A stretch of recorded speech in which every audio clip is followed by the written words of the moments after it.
La segunda parte, el proceso de la seducción, incluye las 24 maniobras y estrategias que te enseñarán a crear tu hechizo, vencer la resistencia de la gente, dar agilidad y fuerza a tu seducción e inducir rendición en tu objetivo. Como una especie de puente entre las dos partes. Hay un capítulo sobre los 18 tipos de víctimas de una seducción, cada una de las cuales carece de algo en la vida, acuna un vacío que tú puedes llenar. Saber con qué tipo tratas te ayudará a poner en práctica las ideas de ambas secciones. Si ignoras cualquiera de las partes de este libro, serás un seductor empleado. Las ideas y estrategias del arte de la seducción se basan en las obras y relaciones históricas de los y la seductor, ese más éxitos, ese de la historia. Entre esas fuentes se cuentan las memorias de seductores Casanova Farney, Monroe, biografías de Cleopatra, Josefina Bonaparte, John F.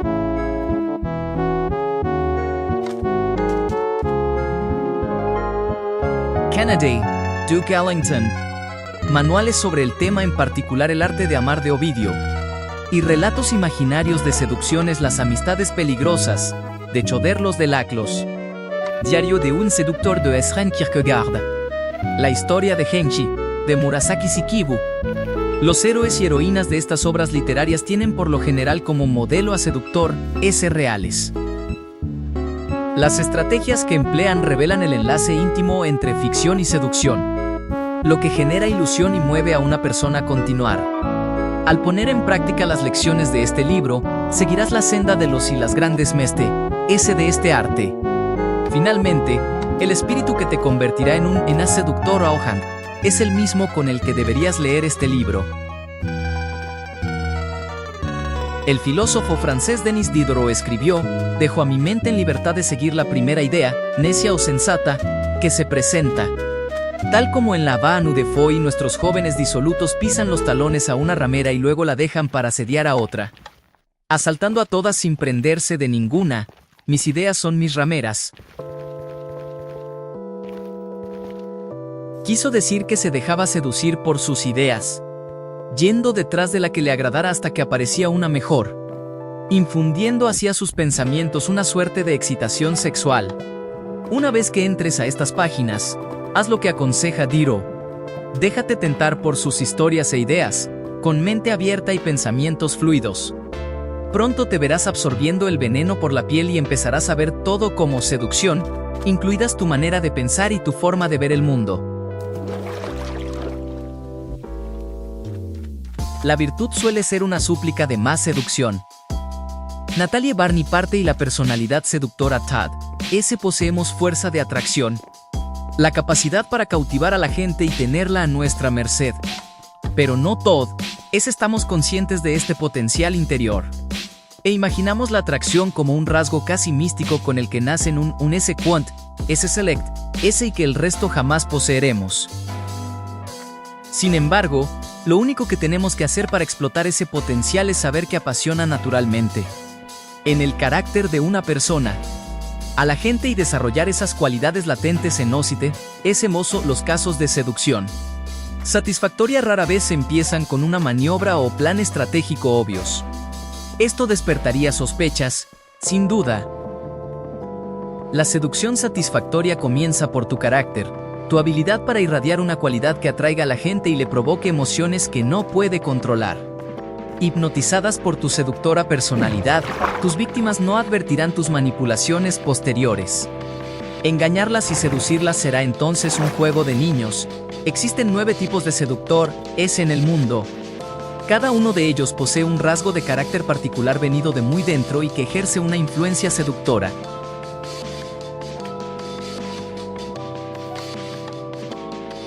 Las sirenas tienen energía sexual en abundancia y saben usarla. El libertine, adoran insaciablemente al sexo opuesto, y su deseo es contagioso.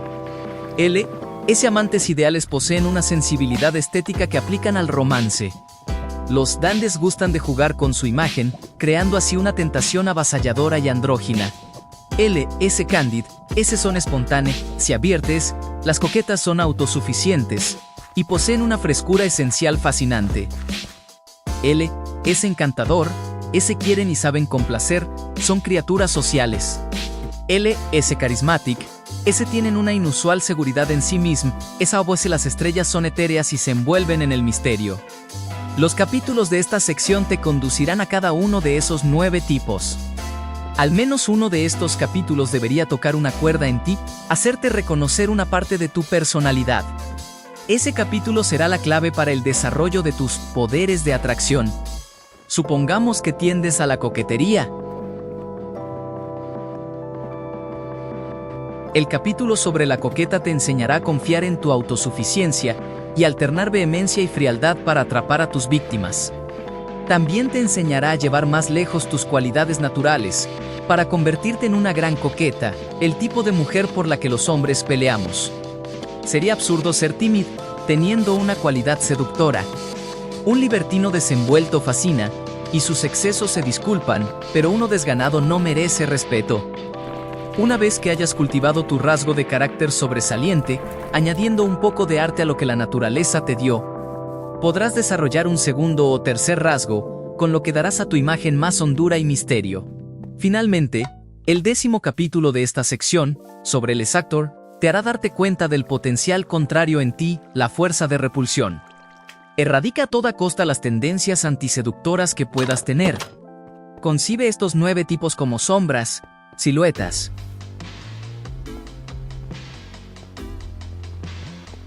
Solo si te empapas de uno de ellos y le permites crecer en tu interior, podrás empezar a desarrollar una personalidad seductora, lo que te concederá ilimitado poder. La sirena a un hombre suele agobiarle en secreto el papel que debe ejercer, ser siempre responsable, dominante y racional. La sirena es la máxima figura de la fantasía masculina porque brinda una liberación total de las limitaciones de la vida.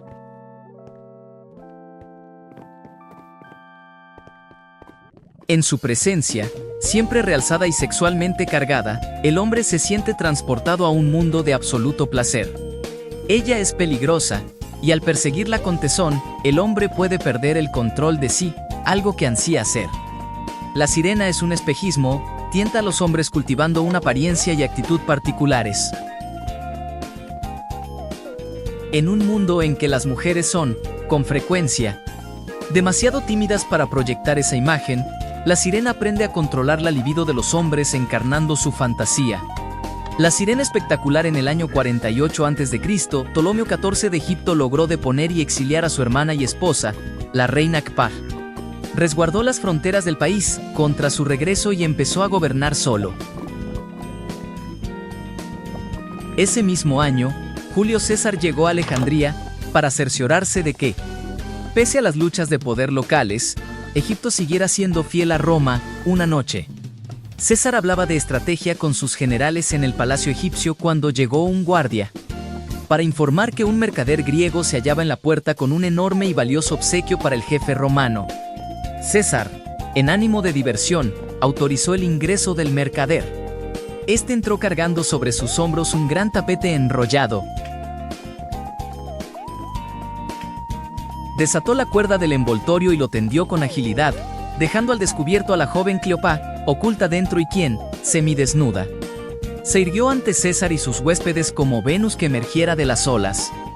La vista de la hermosa joven reina entonces de apenas 21 años de edad deslumbró a todos, al aparecer repentinamente ante ellos como en un sueño. Su intrepidez y teatralidad les asombraron. Metida al puerto a escondidas durante la noche con solo un hombre para protegerla, lo arriesgaba todo en un acto audaz. Pero nadie quedó tan fascinado como César. Según el autor romano Dion Casio, Cleopatra estaba en la plenitud de su esplendor. Tenía una voz deliciosa, que no podía menos que hechizar a quienes la oían. El encanto de su persona y sus palabras era tal que atrajo a sus redes al más frío y determinado de los misóginos.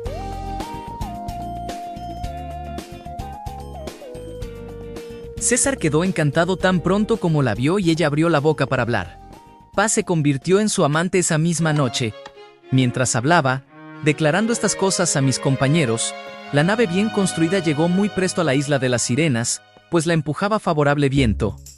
Desde aquel instante echóse el viento y reinó sosegada calma, pues algún numen adormeció las olas.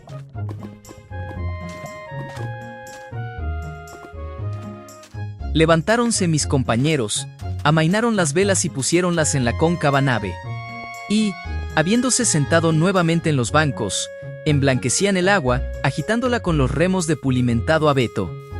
Tomé al instante un gran pan de cera y lo partí con el agudo bronce en pedacitos, que me puse luego a apretar con mis robustas manos. Pronto se calentó la cera, porque hubo de ceder a la gran fuerza y a los rayos del soberano sol hiperiónida, y fui tapando con ella los oídos de todos los compañeros. Atáronme estos en la nave, de pies y manos, derecho y arrimado a la parte inferior del mástil, ligaron las sogas al mismo, y, sentándose en los bancos, tornaron a batir con los remos el espumoso mar. Hicimos andar la nave muy rápidamente, al hallarnos tan cerca de la orilla que allá pudieran llegar nuestras voces. No se les encubrió a las sirenas que la ligera embarcación navegaba a poca distancia y empezaron un sonoro canto. Ea, célebre Odiseo, gloria insigne de los aqueos, acércate y detén la nave para que oigas nuestra voz. Nadie ha pasado en su negro bajel sin que oyera la suave voz que fluye de nuestra boca. Esto dijeron con su hermosa voz. Sintióse mi corazón con ganas de oírlas, y moví las cejas, mandando a los compañeros que me desatasen.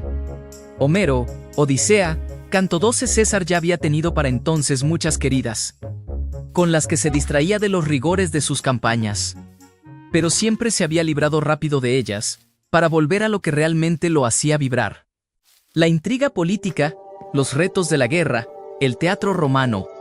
Había visto a mujeres intentar todo para mantenerlo bajo su hechizo.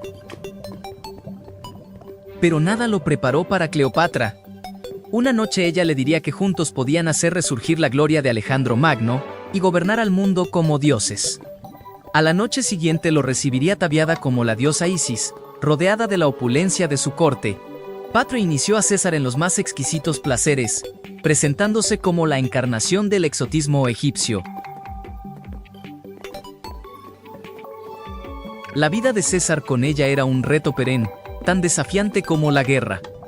Porque en cuanto creía tenerla asegurada, ella se distanciaba o enojaba, y él debía buscar el modo de recuperar su favor. Transcurrieron semanas. César eliminó a todos los que le disputaban el amor de Cleopatra y halló excusas para permanecer en Egipto. Ella lo llevó a una suntuosa e histórica expedición por el Nilo.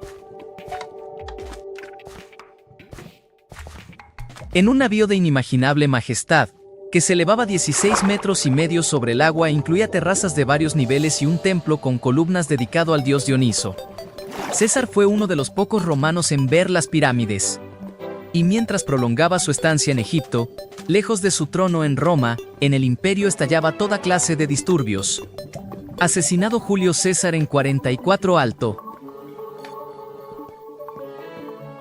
C. Le sucedió un triunvirato, uno de cuyos miembros era Marco Antonio, valiente soldado amante del placer y el espectáculo, y quien se tenía por una suerte de Dioniso romano. Años después, mientras él estaba en Siria, Patra lo invitó a reunirse con ella en la ciudad egipcia de Tarso. Ahí, tras hacerse esperar, su aparición fue tan sorprendente como ante César. Una magnífica barcaza dorada con velas de color púrpura asomó por el río Quesne. Los remeros bogaban al compás de música etérea. Por toda la nave había hermosas jóvenes vestidas de ninfas y figuras mitológicas. Cleopatra iba sentada en cubierta, rodeada y abanicada por cupidos y caracterizada como la diosa Afrodita, cuyo nombre la multitud coreaba con entusiasmo. El encanto de la presencia de Cleopatra era irresistible, y había una atracción en su persona y su habla, junto con una peculiar fuerza de carácter que impregnaba cada una de sus palabras y acciones, y que atrapaba bajo su hechizo a todos los que la trataban. Era un deleite oír siquiera el sonido de su voz, con la que, como un instrumento de muchas cuerdas, ella podía pasar de una lengua a otra. Plutarco, FORJ de ORS de Roma. Como las demás víctimas de Cleopatra, Marco Antonio tuvo sentimientos encontrados. Los placeres exóticos que ella ofrecía eran difíciles de resistir. Pero también deseó someterla, abatir a esa ilustre y orgullosa mujer probaría su grandeza. Así que se quedó y, Como César, cayó lentamente bajo su hechizo. Ella consintió todas sus debilidades: el juego, fiestas estridentes, rituales complejos, lujosos espectáculos. Para conseguir que regresara a Roma, Octavio, otro miembro del triunvirato, le ofreció una esposa, su hermana, Octavia, una de las mujeres más bellas de Roma, famosa por su virtud y bondad. Sin duda ella mantendría a Marco Antonio lejos de la prostituta egipcia. La maniobra surtió efecto por un tiempo, pero Marco Antonio no pudo olvidar a Cleopatra, y 3 años después retornó a ella. Esta vez fue para siempre. Se había vuelto, en esencia, esclavo de Cleopatra, lo que concedió a esta enorme poder, pues él adoptó la vestimenta y costumbres egipcias y renunció a los usos de Roma, la inmediata atracción de una canción, una voz o un aroma, la atracción de la pantera con su perfumada fragancia. Según los antiguos, la pantera es el único animal que despide un olor perfumado. Usa este aroma para atraer y capturar a sus víctimas. Pero, ¿qué es lo que seduce en un aroma?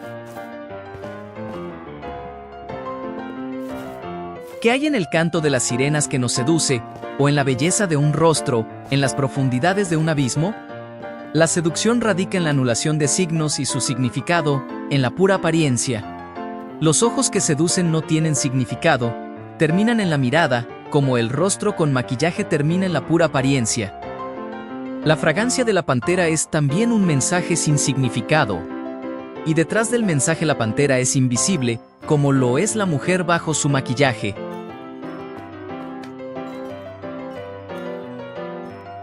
Tampoco era posible ver a las sirenas. El encantamiento reside en lo que se oculta. Jean Baudelaire y LLARD. De la seducción una sola imagen sobrevive de Cleopatra, un perfil apenas visible en una moneda. Pero contamos con numerosas descripciones escritas de ella.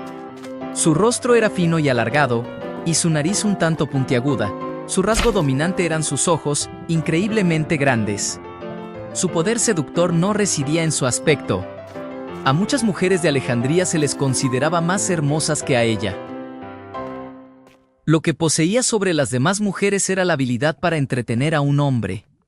En realidad Cleopatra era físicamente ordinaria y carecía de poder político, pero lo mismo Julio César que Marco Antonio. Hombres valerosos e inteligentes, no percibieron nada de eso. Lo que vieron fue una mujer que no cesaba de transformarse ante sus ojos, un mujer espectáculo. Cada día ella se vestía y maquillaba de otra manera, pero siempre conseguía una apariencia realzada, como de diosa. Su voz, de la que hablan todos los autores, era cadenciosa y embriagadora. Sus palabras podían ser banales, pero las pronunciaba con tanta suavidad que los oyentes no recordaban lo que decía, sino cómo lo decía. Cleopatra ofrecía variedad constante, tributos, batallas simuladas, expediciones, orgiásticos bailes de máscaras. Todo tenía un toque dramático, y se llevaba a cabo con inmensa energía. Para el momento en que los amantes de Cleopatra posaban la cabeza en la almohada junto a ella, su mente era un torbellino de sueños e imágenes. Y justo cuando creían ser amos de esa mujer exuberante y versátil, ella se mostraba alejada o enfadada, dejando en claro que era ella la que ponía las condiciones. A Cleopatra era imposible poseerla, había que adorarla. Fue así como una exiliada destinada a una muerte prematura logró trastocarlo todo y gobernar Egipto durante cerca de 20 años.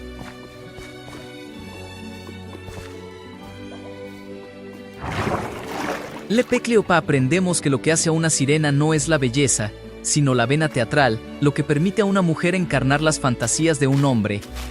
Por hermosa que sea, una mujer termina por aburrir a un hombre. Él ansía otros placeres y aventura. Pero todo lo que una mujer necesita para impedirlo es crear la ilusión de que ofrece justo esa variedad y aventura. Un hombre es fácil de engañar con apariencias. Tiene debilidad por lo visual. Si tú creas la presencia física de una sirena, una intensa tentación sexual combinada con una actitud teatral y majestuosa, él quedará atrapado. No podrá aburrirse contigo, así que no podrá dejarte. Mantén la diversión y nunca le permitas ver quién eres en realidad. Te seguirá hasta ahogarse. Los adornos nos seducen. Con el oro y las piedras preciosas se ocultan las macas, y la joven viene a ser una mínima parte de su propia persona. Entre tantos perifollos, apenas adviertes lo que de veras hayas de admirar. El amor se vale de la riqueza, como de una égida que fascina nuestros ojos. Ovidio, Remedios de amor. La sirena del sexo Norma Jean Mortensen. La futura Monroe pasó parte de su infancia en orfanatorios de Los Ángeles. Dedicaba sus días a tareas domésticas, no a jugar. En la escuela se aislaba, rara vez sonreía y soñaba mucho. Un día, cuando tenía 13 años, al vestirse para ir a la escuela se dio cuenta de que la blusa blanca que le habían dado en el orfanatorio estaba rota. Así que tuvo que pedir prestado un suéter a una compañera más joven. El suéter era varias tallas menor que la suya. Ese día pareció de repente que los hombres la rodeaban donde quiera que iba. Estaba muy desarrollada para su edad. Escribió en su diario: miraban mi suéter como si fuera una mina de oro.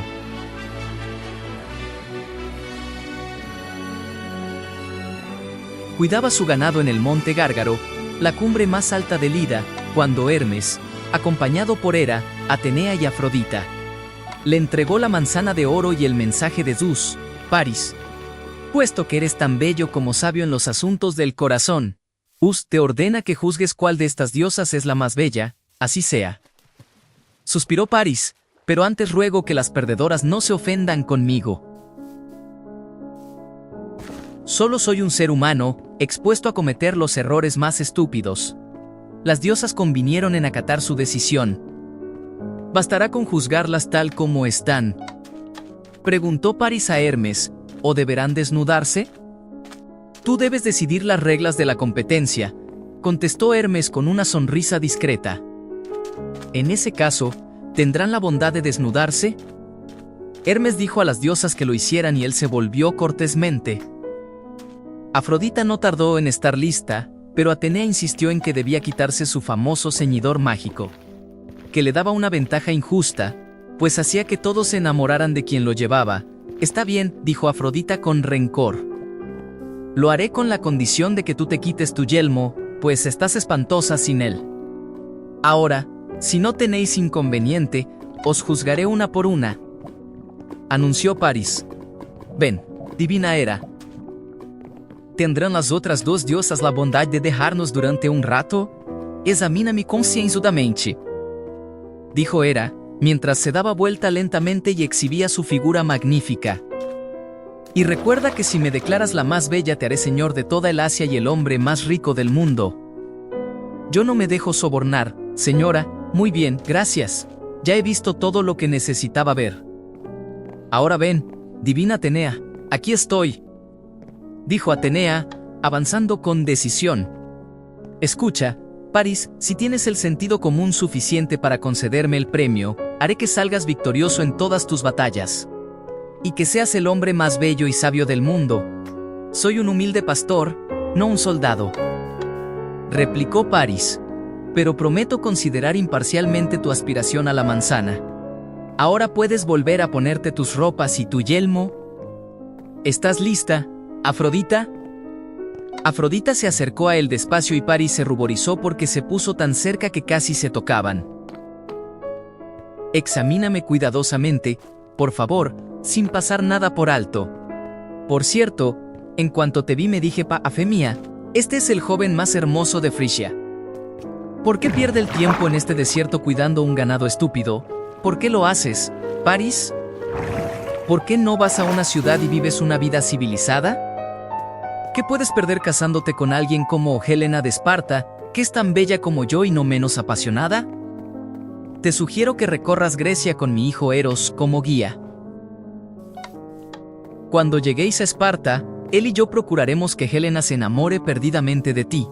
¿Estás dispuesta a jurarlo?, preguntó Paris, excitado. Afrodita juró solemnemente y Paris, sin pensarlo más, le concedió la manzana de oro. Robert Graves, Los mitos griegos, volumen 2. La revelación fue simple pero sorprendente, antes ignorada y hasta ridiculizada por los y las demás alumni. S. Norma Jean descubrió entonces una forma de obtener atención, y quizá también poder, porque era extremadamente ambiciosa. Empezó a sonreír más, a maquillarse, a vestirse de otra manera. Y pronto advirtió algo igualmente asombroso, sin que tuviera que decir ni hacer nada. Los muchos se enamoraban apasionadamente de ella. Todos mis admiradores me decían lo mismo de diferente forma. Escribió. Era culpa mía que quisieran besarme y abrazarme. Algunos decían que era el modo en que los miraba, con ojos llenos de pasión. Otros, que lo que los tentaba era mi voz. Otros más, que emitía vibraciones que los agobiaban. Años después, Marlene ya intentaba triunfar en la industria cinematográfica. Los productores le decían lo mismo, que era muy atractiva en persona, pero que su cara no era suficientemente bonita para el cine. Consiguió trabajo como extra, y cuando aparecía en la pantalla, así fuera apenas unos segundos, los hombres en el público se volvían locos, y las salas estallaban en silbidos. Pero nadie creía que eso augurara una estrella. Un día de 1949, cuando tenía solo 23 años y su carrera se estancaba, Marlene conoció en una cena a alguien que le dijo que un productor que seleccionaba el elenco de una nueva película de Groucho Marx, Happy Locos de Atar, buscaba una actriz para el papel de una rubia explosiva capaz de pasar junto a Groucho de tal modo que, dijo, excite mi vetusta libido y me saque humo por las orejas. Tras concertar una audición, ella improvisó esa manera de andar.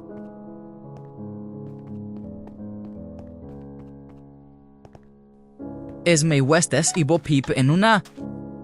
afirmó Groucho luego de verla caminar. Rodaremos la escena mañana en la mañana. Fue así como Marlene creó su andar perturbador, apenas natural pero que ofrecía una extraña combinación de inocencia y sexo. En los años siguientes, Marlene aprendió, mediante prueba y error, a agudizar su efecto sobre los hombres. Su voz siempre había sido atractiva, era la de una niña.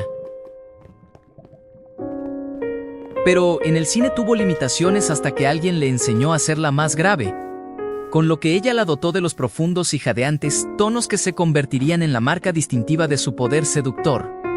Una mezcla de la niña pequeña y la pequeña arpía. Antes de aparecer en el foro, o incluso en una fiesta, Marlene pasaba horas frente al espejo. La mayoría creía que era por vanidad, que estaba enamorada de su imagen. La verdad era que esa imagen tardaba horas en cuajar.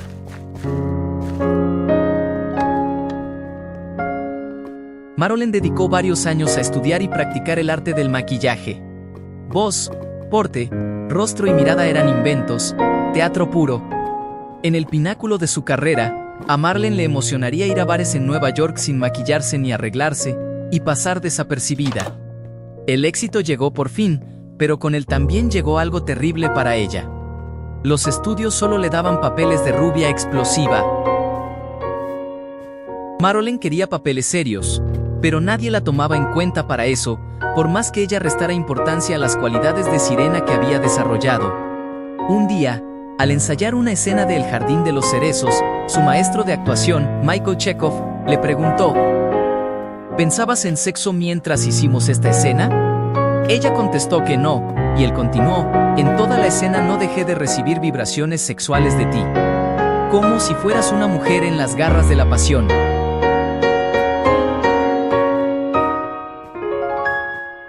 Ahora entiendo tu problema con tu estudio, Marlene. Eres una mujer que emite vibraciones sexuales, hagas o pienses lo que sea. El mundo entero ha respondido ya a esas vibraciones. Salen de la pantalla cuando apareces en ella. A Ameno le encantaba el efecto que su cuerpo podía tener en la libido masculina. Afinaba su presencia física como un instrumento, con lo que terminaba por exudar sexo y conseguir una apariencia glamurosa y exuberante.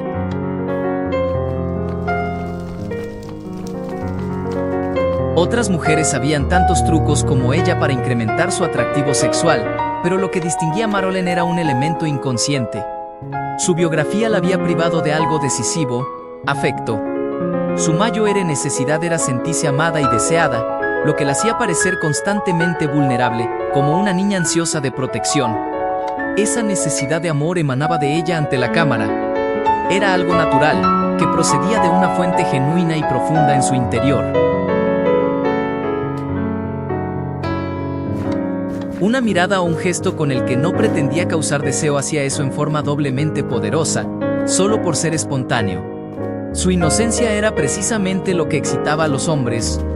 La sirena del sexo tiene un efecto más urgente e inmediato que la sirena espectacular. Encarnación del sexo y el deseo, no se molesta en apelar a sentidos ajenos o en crear una intensidad teatral. Parece jamás dedicar tiempo a trabajar o hacer tareas domésticas. Da la impresión de vivir para el placer y estar siempre disponible. Lo que diferencia a la sirena del sexo de la cortesana o prostituta es su toque de inocencia y vulnerabilidad. Esta mezcla es perversamente satisfactoria. Concede al hombre la crucial ilusión de ser protector, la figura paterna, pese a que, en realidad, sea la sirena del sexo quien controla la dinámica.